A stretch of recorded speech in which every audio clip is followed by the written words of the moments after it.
conference is now beginning. I'm David Matus, and with me is David Kilgore.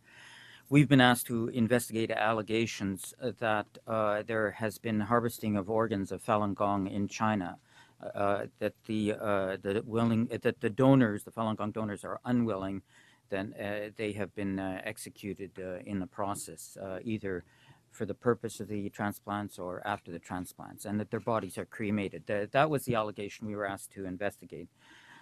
David Kilgore is a former member of Parliament and former cabinet minister for Asia Pacific, and I'm a Winnipeg lawyer doing immigration, refugee, and international human rights law in Winnipeg. We were asked to investigate this allegation by the coalition against, well, it's a coalition investigating allegations of persecution, coalition to investigate the persecution of Falun Gong in China, which is based in Washington, D.C.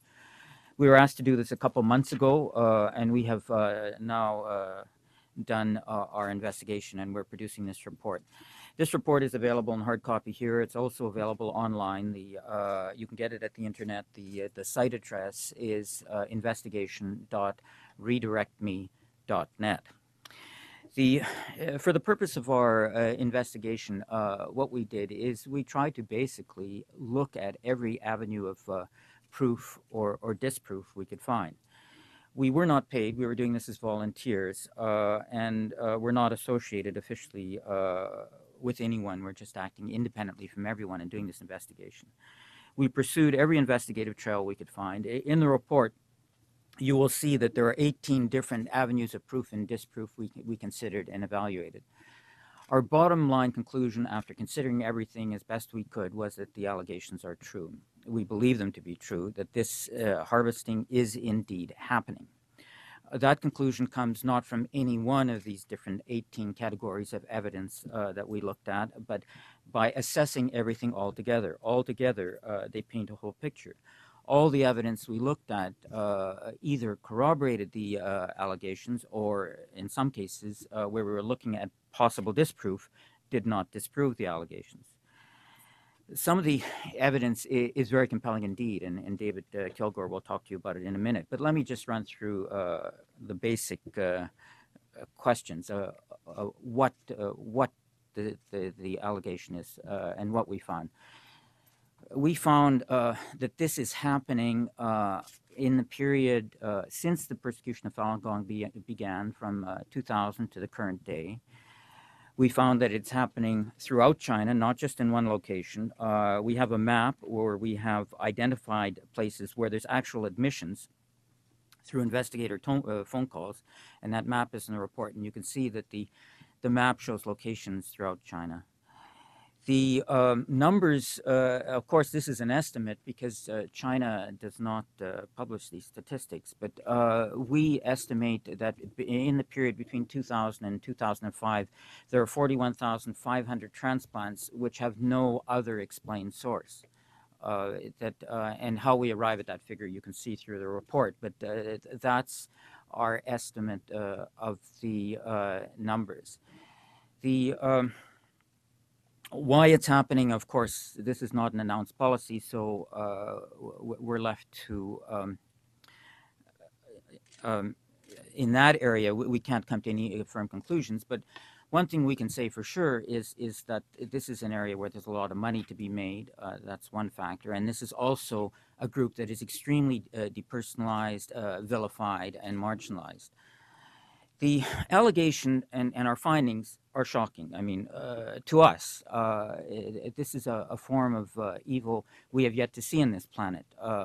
This is a new form of evil. Yet in a Chinese context, it may not seem as surprising as it does elsewhere, because we do know for a fact that there's large-scale executions in China.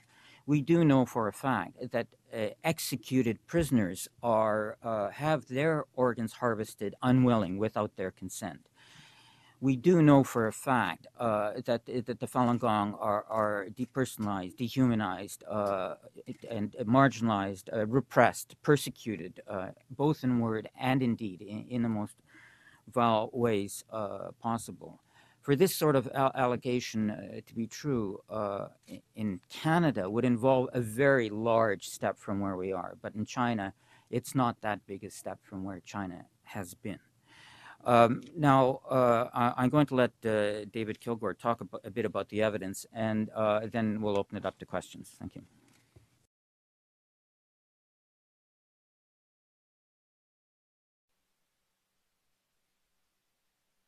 Beginning in 2006, I began conducting comprehensive interviews with medical professionals, Chinese law enforcement personnel, and over 50 refugees from the Laogai system in order to piece together the story of how mass harvesting from prisoners of conscience evolved in China. Based on my research, the practice began in Xinjiang in the 1990s. By 2001, the practice expanded nationwide, with Falun Gong providing a much larger and frequently anonymous pool of potential donors. My time today is very short. I, too, was skeptical when I began my investigation. Some of you may be today. So instead of offering my conclusions, I invite you to draw your own conclusions from my evidence, 12 witnesses, each of whom fills in a critical piece of the puzzle. Harry Wu's research shows that harvesting criminals began in the 1980s. By the early 1990s, it had become systemic, a practice involving organ donation consent forms, mobile organ harvesting vans at execution sites. These donors were criminals. Whether or not the criminals signed the forms under duress, they had been convicted of capital crimes under Chinese law. Now, my first witness, Nijat Abdurrahmu, Special Officer, 1st Regiment, Urumqi Public Security Bureau, doesn't dispute that, but he does note that by 1994, the doctors doing the harvesting had become increasingly uninhibited. A fellow officer puzzled over the screams, like from hell, that he heard coming from a harvesting van. 2 years later, the prison's medical director confessed to Nijati that organ harvesting from living human beings, they would expire during the surgery, of course, was now routine. My second witness, Dr. Enver Totti, general surgeon based in Urumqi Hospital, under his supervisor's firm direction, Enver performed a live surgical extraction of the man's livers and kidneys on an execution ground. This execution ground was commonly used for political prisoners. The man had long hair rather than a convict's shaved head. But there are no fully credible allegations of doctors harvesting political or religious prisoners until 1997, the year of the Gulja incident. My third witness, a nurse who worked in a Gulja hospital in 1997, describes the hospital being turned upside down, arrest of any doctor who dared to treat a Uyghur protester, the segregation of Uyghur medical staff, Chinese doctors administering slow-acting lethal injections to any Uyghur baby who had the misfortune of being born a second child. Finally, she describes 6 months after the Gulja incident, the case of a 21-year-old Uyghur protester harvested for his kidneys by a Chinese military hospital. This timing jibes with my fourth witness, a young doctor ordered to blood test prisoners in the political wing of an Urumqi prisoner on behalf of 6 highly placed party officials in search of healthy organs. The next 8 witnesses, and I'm going to skip their names for the brevity, come from different backgrounds, were held as prisoners in strikingly different facilities. Yet they all had 2 things in common. They're all practitioners of Falun Gong, and they were all given strikingly similar medical exams. The doctor would draw a large volume of blood, then a chest x-ray, then a urine sample, probing of the abdomen, in most cases a close examination of the corneas. Did the doctor ask any of them to trace the movement of his light? Did he wiggle his fingers to check their peripheral vision? No, only the corneas, nothing involving brain function. The doctors were checking the retail organs and nothing else. Now, I defy the Chinese authorities to furnish a plausible explanation for such tests, or why these tests were given to thousands of Falun Gong men and women, particularly women, often matched with an individual guard to prevent any disruption. Why were there special buses arranged to take Falun Gong practitioners away after extensive blood testing? Or why, as time progressed, Eastern Lightning Christians or Tibetan activists were given the same exams? Now, I can't supply a death count for those groups, but I estimate that 65,000 Falun Gong were murdered for their organs from 2000 to 2008. Given my time limitations here, I request that you include my recent chapter in State Organs, which explicitly explains the methodology behind that number, along with 2 articles, China's Gruesome Organ Harvest and the Xinjiang Procedure, in the record of today's hearings.